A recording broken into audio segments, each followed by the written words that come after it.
Hi everyone, एक बार फिर से आप सभी लोगों का स्वागत है हमारे इस वीकली करंट अफेयर डिस्कशन के एक और सेशन में। आज की इस वीडियो में डिस्कस करा जाएगा अगस्त 2025 के वीक नंबर 1 में बनने वाले करंट अफेयर के सवालों को। तो चलिए डिस्कशन को शुरू करते हैं। इससे पहले जनवरी से लेकर अभी तक आपके सारे के सारे महीने मैं आपके इस यूट्यूब चैनल पर कवर कर चुका हूँ। किसी भी एग्जाम की तैयारी कर रहे हो, सारे करंट अफेयर्स को आप मेरे इस यूट्यूब पर एक्सेस कर सकते हैं। जो क्लास की पीडीएफ है वो आप लोगों को मेरे इस एप्लीकेशन पर मिल जाएगी। इस पर आपको एक कोर्स नजर आएगा जिसका नाम है ये वाला मंथली करंट अफेयर्स। इसमें सारे के सारे पीडीएफ और इवन ये जो सेशन है इसकी वीडियो भी अवेलेबल है, तो वहां से आप एक्सेस कर लीजिएगा। चलिए आगे बढ़ते हैं और आज की हमारी इस क्लास का पहला सवाल। The Pralay missile is developed by which organisation? Pralay missile किस संगठन के द्वारा विकसित करी गई है, चर्चा में क्यों है? तो हमारी जो defence research and development organisation यानी कि डीआरडीओ है, इन्होंने सक्सेसफुली कंडक्ट करा था 2 फ्लाइट टेस्ट इस प्रलय मिसाइल का। जुलाई 28 और 29 को ये आपका जो सक्सेसफुल टेस्टिंग है वो कराई गई थी उड़ीसा के अंदर, जो doctor APJ Abdul Kalam island है वहां से। तो ये एक स्वदेशी निर्मित डेवलप्ड क्वासी बैलिस्टिक मिसाइल है जिसके अंदर एडवांस गाइडेंस और नेविगेशन हाई प्रिसिजन के साथ लगाया गया है। नाम था इसका प्रलय मिसाइल। कौन सी संस्था ने विकसित किया? डीआरडीओ ने विकसित किया। चलिए भाई आगे बढ़ेंगे। मेरा गांव मेरी धरोहर प्रोग्राम एक इनिशिएटिव है। दिए गए 4 विकल्प में से मंत्रालय का नाम बताना है, चर्चा में क्यों है? तो हाल ही में जो केंद्रीय सरकार है उन्होंने डॉक्यूमेंट किया cultural heritage of over 4.7 lakh villages का, इस मेरा गांव मेरी धरोहर के प्रोग्राम के अंदर, इस इनिशिएटिव के अंतर्गत। तो ये एक पैन इंडिया इनिशिएटिव है मिनिस्ट्री ऑफ कल्चर का, जिसमें ये national mission on cultural mapping के ऊपर ध्यान दे रहे हैं। और इसको कब लॉन्च करा गया था, कल को हो सकता है ये सवाल आप लोगों से पूछ ले जाए। 27 जुलाई 2023 को इसको लॉन्च करा गया था, जो आजादी का अमृत महोत्सव वाला हमारा काम चल रहा था उसके ऊपर। तो उद्देश्य क्या है इसका, मेरा गांव मेरी धरोहर का, कि भाई हम डिजिटली मैप करेंगे लगभग 6.5 लाख गांव को, जो भी हमारे देश के राज्य और यूनियन टेरिटरीज के अंदर है। कुल मिलाकर ये कौन से मंत्रालय का इनिशिएटिव है ये इन्होंने हमसे पूछा था, तो मिनिस्ट्री ऑफ कल्चर इसका भाग होता। Where is the newly discovered Harappan site, जिसका नाम क्या है? रताड़ियारी देदी। इसकी लोकेशन कहां पर है? अब आप किसी भी अपकमिंग एग्जाम के अंदर अगर एंशिएंट हिस्ट्री से संबंधित कोई सवाल को देखने वाले हैं तो ये पक्का आप लोगों से पूछा जाएगा। तो ये एक हड़प्पन साइट है जिसको रिसेंटली डिस्कवर करा गया है। कहां पर करा गया है? राजस्थान का एक जैसलमेर डिस्ट्रिक्ट, सभी को पता है, वहां पर है ये आपका रताड़ियारी धेरी, यहां पर देखने के लिए मिला है। तो ये फर्स्ट इंडस वैली सिविलाइजेशन का एक प्रकार से सेटलमेंट है जो कि हमें मिला है थार डेजर्ट रीजन के अंदर। तो यहीं से ये स्टैटिक फॉर्म में आप लोगों से कल को सवाल पूछ सकता है। तो बताइए दिए गए 4 विकल्प में से पहला इंडस वैली सेटलमेंट जो कि थार डेजर्ट रीजन के अंदर है, तो आपको ये नाम याद रखना है। क्या नाम था इसका? रताड़ियारी धेरी, जो कि राजस्थान के अंदर है। तो यहां पर आपका राज्य है विकल्प नंबर बी हो जाता। ठीक है जी। एनओएस यानी कि नेशनल ओवरसीज स्कॉलरशिप, ये स्कीम है जिसको इम्प्लीमेंट कौन से मंत्रालय के द्वारा करा जाता है, कौन से मिनिस्ट्री के द्वारा करा जाता है, चर्चा में क्यों है? तो रिसेंटली जो हमारी सोशल जस्टिस मिनिस्ट्री है ना, उन्होंने संसद को बताया 29 जुलाई को कि भाई जो प्रोविजनल अवार्ड लेटर्स हैं उनको इश्यू करा गया है 106 सेलेक्टेड कैंडिडेट्स को इस आपके नेशनल ओवरसीज स्कॉलरशिप के अंदर। तो ये जो आपका एनओएस स्कीम है ये आपको पता होना चाहिए। केंद्रीय सरकार की ये स्कीम है जिसका उद्देश्य क्या है, जो लो इनकम स्टूडेंट्स हैं, शेड्यूल कास्ट या फिर डी नोटिफाइड ट्रास्ट से, ट्राइब्स से, या फिर जो नोमैडिक और सेमी नोमैडिक ट्राइब्स होती हैं, या फिर जो लैंडलेस एग्रीकल्चरल लेबरर्स होते हैं, उनके लो इनकम स्टूडेंट्स को सपोर्ट करने का इसका उद्देश्य है। तो इसको कौन से मिनिस्ट्री के द्वारा इंप्लीमेंट करा जाता है? यह है ministry of social justice and empowerment. Option इसमें दी जाएगा। अगला, what is the name of the central sector scheme that aims to provide drone to women self help group? महिला स्वयं सहायता समूह सेल्फ हेल्प ग्रुप को ड्रोन उपलब्ध कराने की योजना का नाम क्या है? तो हाल ही में सरकार ने अप्रूव्ड कर दिया है इसको, नाम है इसका नमो ड्रोन दीदी। यहां पर आपका कहां पर है ये योजना? ये ऑप्शन नंबर सी के अंदर।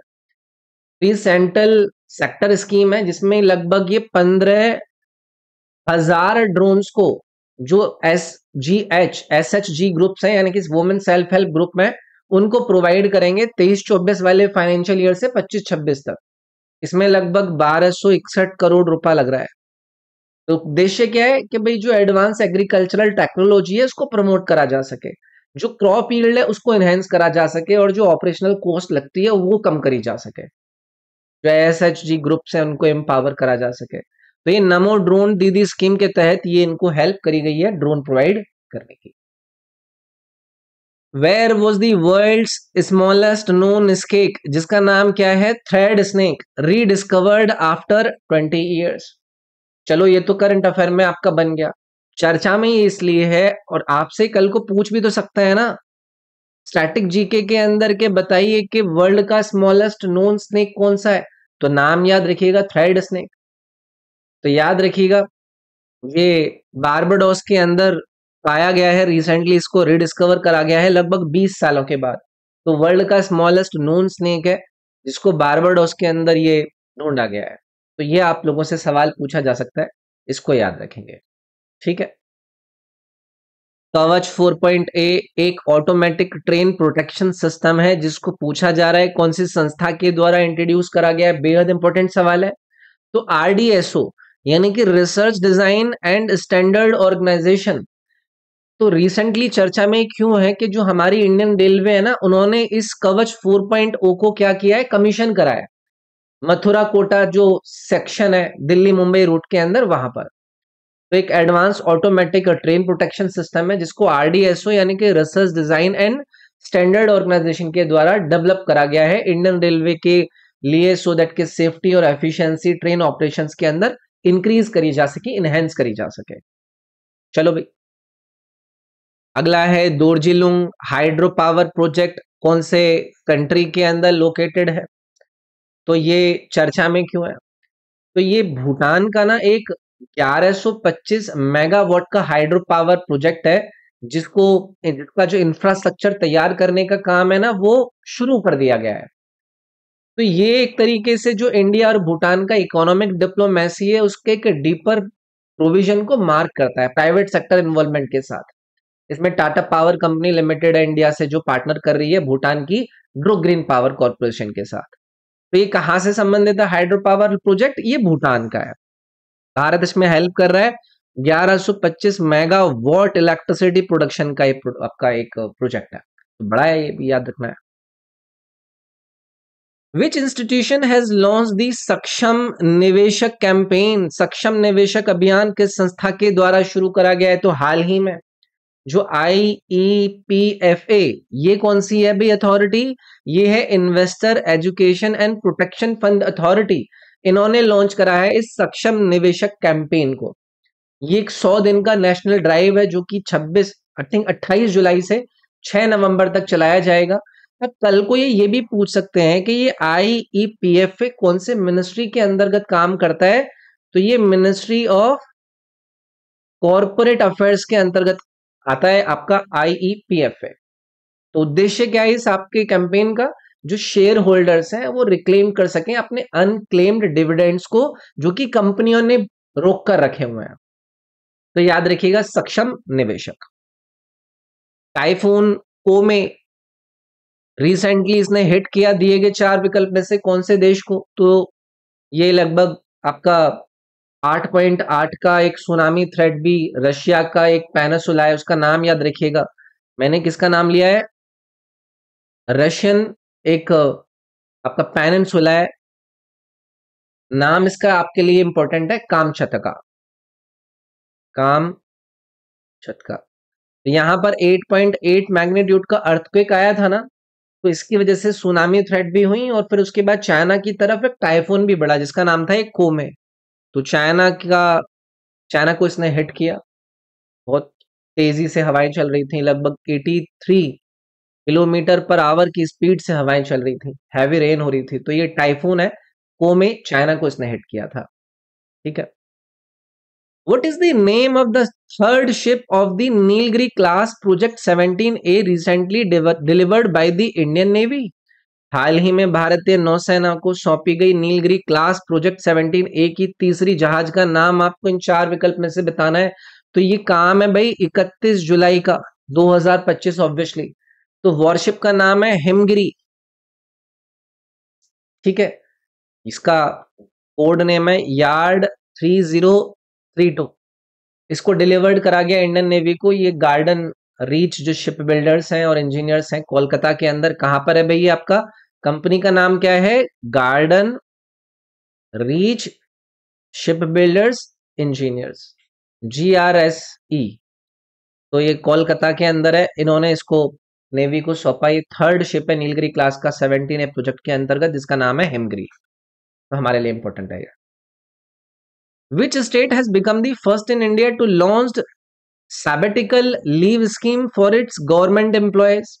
भारत का कौन सा राज्य अपनी सरकारी कर्मचारियों के लिए सैबेटिकल लीव योजना शुरू करने वाला पहला राज्य बन गया? इंपॉर्टेंट है। तो रिसेंटली सिक्किम भारत का पहला ऐसा राज्य बनता है जिन्होंने ये एक फॉर्मल सैबेटिकल लीव स्कीम को अपने सरकारी कर्मचारियों के लिए लॉन्च कराया। और इस स्कीम को इंट्रोड्यूस कब करा गया था?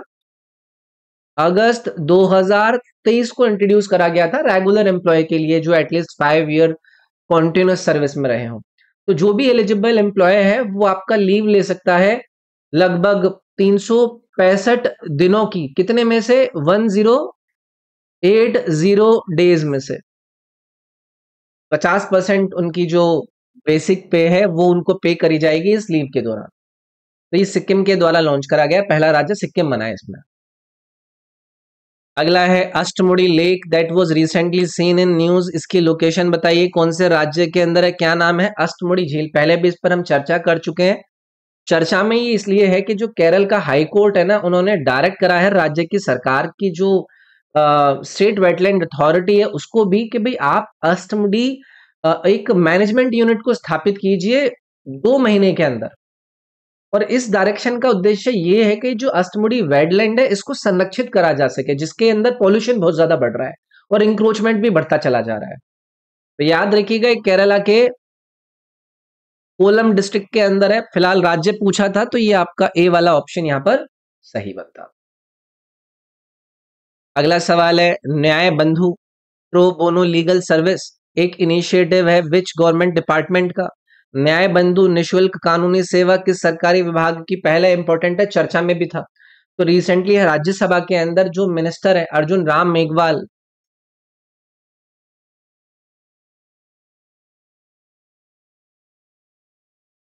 तो राज्यसभा के अंदर अर्जुन राम मेघवाल ने अपडेट दिया कि भाई ये जो न्याय बंधु या फिर pro bono legal services programme है इस पर हम काम कर रहे हैं। अब तक 9261 प्रो बोनो एडवोकेट्स को रजिस्टर कर लिया गया है इस प्लेटफॉर्म के ऊपर। और ये जो पैनल है ना, ये आपका 23 हाई कोर्ट्स के द्वारा बनाया गया है, जिसमें जो मतलब ऐसे लोग हैं जिनको उतना सपोर्ट नहीं मिल पाता है उनको ये लीगल सर्विसेज प्रोवाइड करेंगे, फ्री लीगल एड प्रोवाइड करेंगे मार्जिनलाइज सेक्शन को। तो डिपार्टमेंट ऑफ जस्टिस का ये एक इनिशिएटिव है, इसमें बी ऑप्शन आप लोगों को याद रखना है। अच्छा सवाल है ये। हाई कोर्ट में चर्चा, हाई कोर्ट में, राज्यसभा में सॉरी, राज्यसभा के अंदर एक मंत्री इसके ऊपर बोले कि भाई ऐसे ऐसे करके इतने नंबर ऑफ लोगों ने इस पर अपने आप को रजिस्टर कर लिया, तो ये एक चर्चा का विषय बन जाता है। Which organisation has launch the women led cooperative schemes, जिसका नाम क्या है? स्वयं शक्ति सहकार योजना एंड नंदनी सहकार योजना। इस संगठन ने महिलाओं द्वारा संचालित सहकारी योजनाएं जिसमें स्वयं शक्ति सहकार योजना और नंदनी शहर शुरू करा है। तो चर्चा में क्यों है? रिसेंटली जिनके द्वारा डेवलप करा गया उसका नाम है NCDC. NCDC stands for national cooperative development corporation. इन्होंने 2 की स्कीम अपनी लॉन्च करी जिनका नाम आपको दिया गया है स्वयं शक्ति सहकार योजना और नंदनी सहकार, जिसमें कि वो जो महिलाओं द्वारा लीड करे जाने वाले कोऑपरेटिव्स हैं उनको एम्पावर करा जा सके। उद्देश्य यही है कि लो कॉस्ट क्रेडिट प्रोवाइड करा जाएगा जो women lead self help groups हैं या फिर जो कोऑपरेटिव्स हैं जिनको सस्टेनेबल लाइवलीहुड एक्टिविटीज करनी होती हैं उनके लिए। कौन इसको लॉन्च कर रहा है? National cooperative development corporation. Blue bird communication satellite को डेवलप करा गया है कौन से देश के द्वारा? ब्लू बर्ड संचार उपग्रह। तो हमारा जो इसरो है उन्होंने प्लान किया है कि भाई ये लॉन्च करेंगे block 2 blue bird communication satellite 3 से 4 मंथ के अंदर। अब ये डेवलप किसके द्वारा करा गया है? तो ये यूएस बेस्ड एक AST स्पेस मोबाइल है, इनके द्वारा इसको डेवलप करा गया है। तो हमसे सिर्फ डेवलप करने के लिए पूछा है, लॉन्च हमारा इसरो करने वाला है इसको अगले 3-4 महीने में। आपका जो श्रीहरिकोटा के अंदर सतीश धवन स्पेस सेंटर है वहां से। तो ये ब्लू बर्ड किसका है? यूनाइटेड स्टेट्स का है। Which state has the highest population of mithun यानी कि Bos frontalis semi domesticated bovine species? किस राज्य में मिथुन, इसका साइंटिफिक नेम याद रखिएगा बॉस फ्रंटाइलिस, जो अर्ध पालतू गौवंश प्रजाति है की सबसे अधिक जनजाति पाई जाती है? चर्चा में क्यों है? कुछ वैज्ञानिक और ट्राइबल फार्मर्स जो कि नॉर्थ ईस्ट इंडिया से आते हैं, उन्होंने केंद्रीय सरकार से कहा कि भाई आप ये जो मिथुन है बॉस फ्रंटाइलिस, इसको आप नेशनल लाइफ स्टॉक मिशन के अंदर इंक्लूड कीजिए। अरुणाचल प्रदेश, नागालैंड, मिजोरम, मणिपुर के अंदर ये पाया जाता है, असम के कुछ भाग में भी पाया जाता है। तो 95% जो ग्लोबल मिथुन पॉपुलेशन है उसमें 91% अरुणाचल प्रदेश के अंदर ही पाया जाता है। तो ये एक आग्रह करा गया था अरुणाचल प्रदेश की सरकार के द्वारा, तो ये हमारे लिए इंपॉर्टेंट हो गया। ये जो है पॉपुलेशन सबसे ज्यादा, जो कि एक सेमी डोमेस्टिकेटेड बोवाइन स्पीशीज है, मिथुन इसका नाम है, बॉस फ्रंटाइलिस इसका साइंटिफिक नाम है, इसको लेकर हाईएस्ट पॉपुलेशन। अगला है नाहरगढ़ वाइल्ड लाइफ सेंचुरी की लोकेशन कौन से राज्य में, ये हमसे पूछ रहे हैं। तो चर्चा में क्यों है? राजस्थान का जो फॉरेस्ट डिपार्टमेंट है ना, उन्होंने रिसेंटली चेंज करा है जो इस वाइल्ड लाइफ सेंचुरी की जो कुछ बाउंड्रीज है ना उसके अंदर, जिससे जो लग्जरी होटल्स वगैरह है ना उनको बेनिफिट प्रोवाइड करने की कोशिश करी गई है, सो दैट के वो कमर्शियल एस्टेब्लिशमेंट वहां पर कर पाए। तो इको सेंसिटिव जोन कहीं ना कहीं इसमें खतरे में आ रहा है, और ये जो इनका ये मूव है इसको फिर नेशनल ग्रीन ट्रिब्यूनल के अंदर सबमिट करा गया, इसलिए चर्चा में था। नाम है इसका Nahargarh wild life sanctuary, location कहां पर है इसकी? राजस्थान के अंदर। Who was honored with the 43rd Lokmanya Tilak national award 2025? 43वें लोकमान्य तिलक राष्ट्रीय पुरस्कार 2025 से दिए गए 4 विकल्प में से किसको सम्मानित करा गया है? इंपॉर्टेंट है, अवार्ड एंड ऑनर्स की कैटेगरी से सवाल आपका बनता है। नितिन गडकरी जी का नाम इसमें आप लोगों को याद रखना है। ये जो लोकमान्य तिलक नेशनल अवार्ड है इसको पुणे के अंदर जो 43rd नंबर इस बार दिया गया है वो नितिन गडकरी जी को दिया गया। अब इसको लेकर पूछा जाएगा इस अवार्ड को कब गठित करा गया था? तो 1983 के अंदर इसको गठित करा गया था, जो तिलक स्मारक मंदिर ट्रस्ट है उनके द्वारा। हर साल इसको दिया जाता है कब? 1 अगस्त को, जिस दिन लोकमान्य तिलक की डेथ एनिवर्सरी है। इसमें ऐसे जो इंडिविजुअल्स होते हैं जिन्होंने एक्स्ट्रा ऑर्डिनरी कंट्रीब्यूशन दिया हो देश के डेवलपमेंट में, प्रोग्रेस में, उनको ये दिया जाता है। तो इस बार ये 1 अगस्त को किसको दिया गया? नितिन गडकरी जी को। What is the name of the nationwide initiative under which the Telangana government rescued over 7,600 children recently? हाल ही में तेलंगाना सरकार ने किस राष्ट्रीय पहल के तहत 7.6 के से अधिक छात्रों को बचाया है? तो ये डेटा आपको सामने आपके मैंने दे दिया, जिसके अंतर्गत ये आपका चर्चा में है। अब ये किस मिशन के अंतर्गत बचाया गया है वो आपके लिए इंपॉर्टेंट है। ये है ऑपरेशन मुस्कान नंबर 11। तो ये मंथ लॉन्ग ड्राइव थी जो कि 31 जुलाई को इनकी खत्म हुई। इसको वुमेन सेफ्टी विंग लीड कर रही थी। यहाँ पर वुमेन डेवलपमेंट और जो चाइल्ड वेलफेयर डिपार्टमेंट है उसके साथ कोऑर्डिनेट करके चलाया जा रहा था। लेबर डिपार्टमेंट भी इंक्लूड था, एनजीओ भी शामिल थे। इसमें बहुत सारे बच्चों को बचाया गया। ऑपरेशन मुस्कान 11। HQ-16 एक सरफेस टू एयर मिसाइल है, बताइए कौन से कंट्री के द्वारा डेवलप करी गई है? HQ-16 एक सतह से हवा में मार करने वाली मिसाइल प्रणाली है जिसे किस देश के द्वारा विकसित करा गया है? चर्चा में क्यों थी? यूनाइटेड स्टेट्स की जो मिलिट्री है उन्होंने अनवील किया एक मॉकअप जो कि किसका है? चाइना के HQ-16 मिसाइल का। इनका एक एयरक्राफ्ट एसोसिएशन है जिसको एक्सपेरिमेंटल एयरक्राफ्ट एसोसिएशन कहते हैं वहां पर। तो इसका ये एक प्रकार से मॉकअप है ये चाइना की HQ-16 का। तो HQ-16 किसने डेवलप करा है, जो कि एक surface to air missile system है चाइना का। चर्चा में इसलिए क्योंकि यूनाइटेड स्टेट्स की मिलिट्री ने एक मॉकअप इस मिसाइल सिस्टम का क्या करा है, अनवील करा है। ठीक है, अगला है स्वालकोट हाइड्रो इलेक्ट्रिक प्रोजेक्ट। इसकी लोकेशन कौन से राज्य या फिर यूनियन टेरिटरी के अंदर है? तो हाल ही में इंडिया ने रिवाइव किया है अपना 1856 मेगावाट का ये जो सवालकोट जल विद्युत परियोजना है, इसको, जो कि कहां पर बना हुआ है, चीनाब रिवर पर बना हुआ है। ये भी आप लोगों को याद रखना है इंडस वाटर ट्रीटी को रखने के बाद।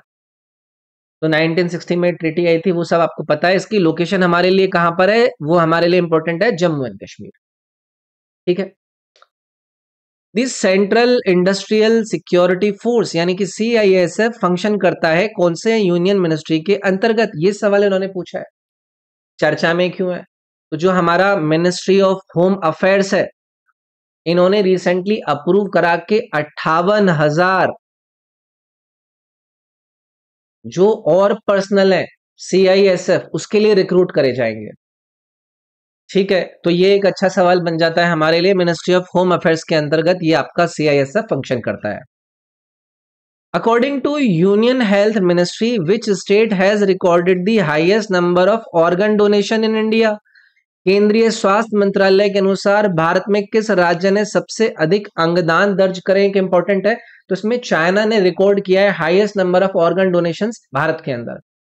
तो यहां पर हमारे लिए स्टैटिक फॉर्म में सवाल बन जाएगा, करंट अफेयर के अंदर ये आपका पूछा जा सकता है। ठीक है, तो ये राज्य यानी कि तेलंगाना को अवार्ड दिया गया भारतीय सरकार के द्वारा इस नेशनल ऑर्गन डोनेशन डे पर दिल्ली के अंदर। तो ये हमारे लिए इंपॉर्टेंट है। ठीक है, which two institutions jointly developed a district flood severity index DFSI? इन दो संस्थानों ने मिलकर जिला बाढ़ गंभीरता सूचकांक को विकसित किया है। तो इंडिया ना लैक करता है कॉम्प्रिहेंसिव डेटा बेस्ड फ्लड जो सेवेरिटी इंडेक्स है, जबकि कई सारे फ्रीक्वेंट और डैमेजिंग फ्लड्स कई सारे हमारे देश के क्षेत्रों में आए हैं। और इसी को एड्रेस करने के लिए जो IIT दिल्ली है और IIT गांधीनगर है, इन्होंने डेवलप करा है ये डिस्ट्रिक्ट फ्लड सीवियरिटी इंडेक्स को। कौन कौन है इसमें? दिल्ली, IIT दिल्ली और IIT गांधीनगर। बी ऑप्शन इसमें सही जाएगा आपका। ठीक है, अगला है RS-28 आपका सरमत। ये एक इंटरकॉन्टिनेंटल बैलिस्टिक मिसाइल है जिसको दिए गए 4 विकल्प में से कौन से देश के द्वारा डेवलप करा गया है?